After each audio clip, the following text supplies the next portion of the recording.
Happy Memorial Day, all of you. I want to thank, first before I go any further, thank all of you that have served in the armed forces of the United States of America for the sacrifices you've made, and to honor those who perished defending the freedoms that our country holds dear, and I believe still holds dear, hopefully. Thank you for your service. This video today, a month or so ago, Gil and I were out on the farm field, and we found this rock, and it has been heavily abraded on a lot of the sides. There are markings on it, which I'm wondering if they are the traces of some kind of pictographic images. So I'm hoping as I wet this a little bit later in the video, that we might be able to see if there is a pattern on here. I'll take a closer look at the arc pecking and things that were done on it to shape it, and what it might have been shaped to be. Then I have a few artifacts here to show you that I found with this piece, which is very interesting. And off camera right now, I have a box of clay chunks, and let me grab one of these real quick. This clay chunk is one of many that, I don't know if, I hope you can see this, but was packed around the this rock, holding it in place. Let me tip this down so you can see. Okay, holding it in place, and it's like it was perhaps a marker or something, and they wanted it permanently where it was. The clay that I have here is that was packed around it, but it was hit and broken up by a plow. But it was shaped, it was packed around it and shaped by the Native American people, if that's who they were, to keep this in place for a long time. And this clay becomes rock hard as it dries. Now these striations here, if you can see them, are from, I think, something of recent times, but this was actually formed in layers around the piece. There was a layer here, no, first layer here, and then another layer, so it was like a great big bowl that surrounded the rock. And then I have a bucket of water and a screen, because in the fragments of clay that I have over here, I have found bones and little flint tools. So I wanted to be able to wet that, and then we'll screen it and see if we find anything interesting in those pieces. This is the only intact piece, so that I was able to take out of there. So I'm going to pan the camera down in a moment here, and we're going to look at a few of the artifacts that I found intact with this piece. So let me move this camera, and I'll try to. There we go. Zoom in a little bit on them. There we go. This piece is a really nice grinding stone. It's been used on this edge, been abraded on all the edges, used on all the edges, and though it looks crude, it is, but it was heavily used. This edge actually could have been used for chopping too, right in there. It was heavily packed, arc-pecked, and used for grinding also. The small broken nutting stone. Here's a similar one that I found not too far from it. So it was a common style, nutting stone or cup stone. As a nutting stone goes, it would have had been used for something very, well, not to produce a whole lot of something. They were just too small. This piece, just a very interesting stone. The surface here has been used for hammering, and both these surfaces have been used for some kind of smoothing. And just a really interesting piece. Found with that, I'm wondering if it might have been used to work the clay, to help pack the clay around the big rock. And then there's this one, which is similar to the first one I showed you. This rock has been split. It was used here for grinding, or I can also see that this was like maybe half of a mortar, and this section was used with a pestle or a roller to grind material, probably acorns, walnuts, chestnuts, whatever food commodity they were trying to produce. That's granite. And then this piece, it's not altered by the hand of man to make it an artifact, but it is a piece of fire-cracked rock. There's not a lot of it there on the field, but this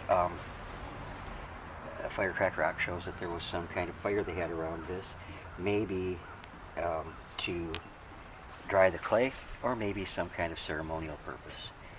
Now we'll take a look in the box of the clay itself so I can show you what's in there before I start trying to dissolve some of it.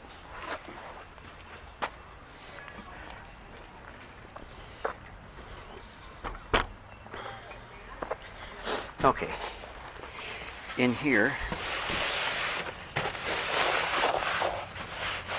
are pieces of clay, various sizes, all have things embedded in them, probably mostly small rock.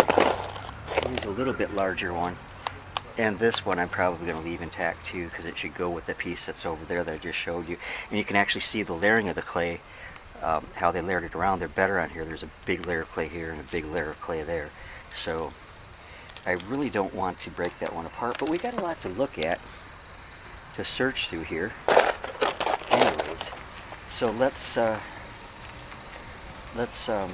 ahead and take a look and see what we might be able to find of interest. Okay, I'm going to shut this off for a minute, get set up to wet some of that down and break it up. All right, be right back with you. Okay, I'm going to be a little bit fancy here. I'm going to use my hand-painted, made in Japan pitcher to drop water over the materials that I'm going to lay in here. I don't know how this is going to work.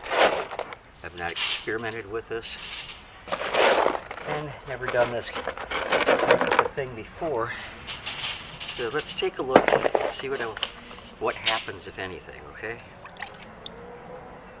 And I hope to collect the residue in the water and be able to use the clay to make, or to try to make, a sort of pot, small pot or something. Okay, that's sufficiently soaked. Sorry. This piece, you notice this white streak in it, or light streak, that is just a deviation in the clay. That's all. Whoa, that is hard as a rock. You know what? I might have to dump this all in here and let it soak. There's very few of them are opening up for me, and I think that's what I might have to do. So I'm going to turn the camera off, and I'm going to put all this material, well, let's do this first. How about this?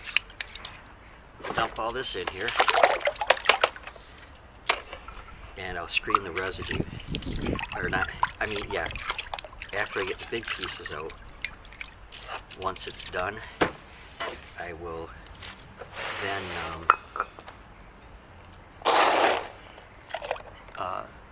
screen the residue. Let's see if I can put together some of the clay to use. Now here's something that fell out of a piece. You can see that. It is a bone fragment right there. So I'm putting that right there. Take this out. Drop that in. And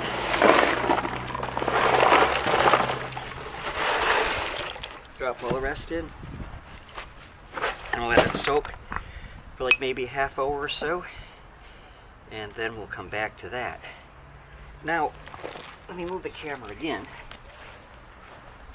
Sorry about all the getting up and getting down, and what do they say? Get down, get funky. Oh, that ain't me. Sorry. Anyways, back to the big rock. I'm going to move these out of the way because I do not want those to get any water on them.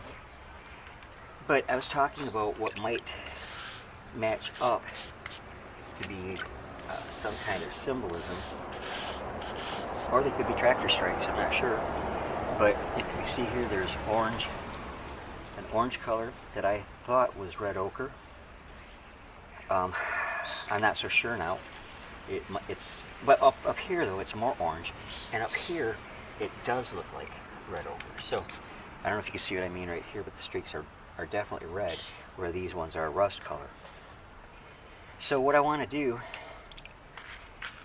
is I want to take the camera off the tripod in a moment here and bring it up closer so you can see the what I'm talking about better. And you don't need to worry because red ochre will not wash off. Alright, let's take a closer look, huh? Here are the orange some of the orange streaks on this side. Up here, by my thumb, if I get my shadow out of the way, are the reddish ochre color streaks. Now, this is granite, so that could just be a difference in the color of the granite itself, but it doesn't really appear that way to me. It looks like it's been applied, and it was applied over the area that's been arc-pecked there. Let me wet this a little more on this side. See closely right here. Now, my friend Paleo Mountain Man, if you're watching this video, I'd love to know what you think of this stone, what you see in it. Now here these are not plow marks. They wouldn't be so arranged in such like an, not orderly, but structured manner. This one in particular, this one, and then here again and through here is the deep red, and that is, yeah, that's no doubt to me red ochre. Okay, so what is it? Well, my original thought was that it was some kind of a marking stone. And I guess that's still my main thought. The way it was packed in the ground to stay where it was, with the layers of clay, and the obvious markings that are on it, my conclusion that it is a pecking, or not a pecking stone, some kind of a marker for the people. Now at this end is kind of interesting, because here this whole area has been pecked out with another rock, giving this kind of a shape. It could be an eye. I'm not sure. Now this area was all pecked out too. This was left undone. But that part would have been underground too. It wouldn't have been seen. So it's been pecked all around the visible edges, but what are the sides and the bottom have been pretty much left untouched. So it shows a lot of thought to me went into this. You know, from this angle here, you can see all arc-pecked. There, but as you get down below that line, no, it's not been. So, and then it folds over here. The piece that looked like an eye is on this side, and this folds over here, and I'm not sure what to make of it, but I have a feeling my friend Paleo Mountain Man will have some ideas on this. Alright, we're going to let the clay soak a little bit longer, and I will be right back. Hey, I don't know how this is going to work. You're going to hear how loud my neighborhood probably is in just a minute, because the big mouth of the neighborhood is out down the road. They can't talk quiet. So anyways, I'm going to try. See what I mean? I could have her audio on here clearer than mine. I so want to move. So anyways, I've let this soak for quite a while. It's very thick, but let's dump a little bit out at a time and see if we can find anything together. That'd be neat if we could find something together, wouldn't it? Yes, I'm not sure that that's clay. So we'll have to look at that in a minute. Give that a little bit more chance to you know. Alright, there's a larger piece of stone there. Right here. Let me wash that off. And I think, boy, it looks like it's been used, because the surface looks like it's been, I don't know, it's a very interesting looking stone.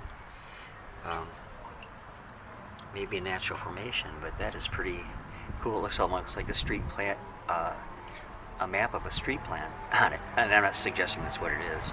I'm just saying it's kind of cool. Paleo Mountain Man, I wish you were here so you could see this stuff up close and tell me what you think I'm looking at, dude. Because this is really neat. It's not a fossil. And it's either a natural geologic formation or it has been somehow altered. Now put that one over there. Don't need to leave that with the small ones, do we? Let's see what else we got here, if anything. Seeing a little fossil here, I think. Yep, there's a little fossil.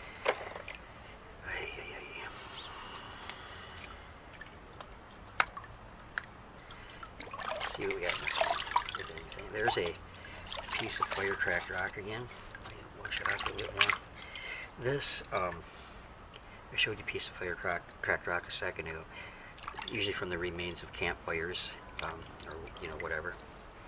Yeah, but that's definitely fire-cracked. So there was a fire there.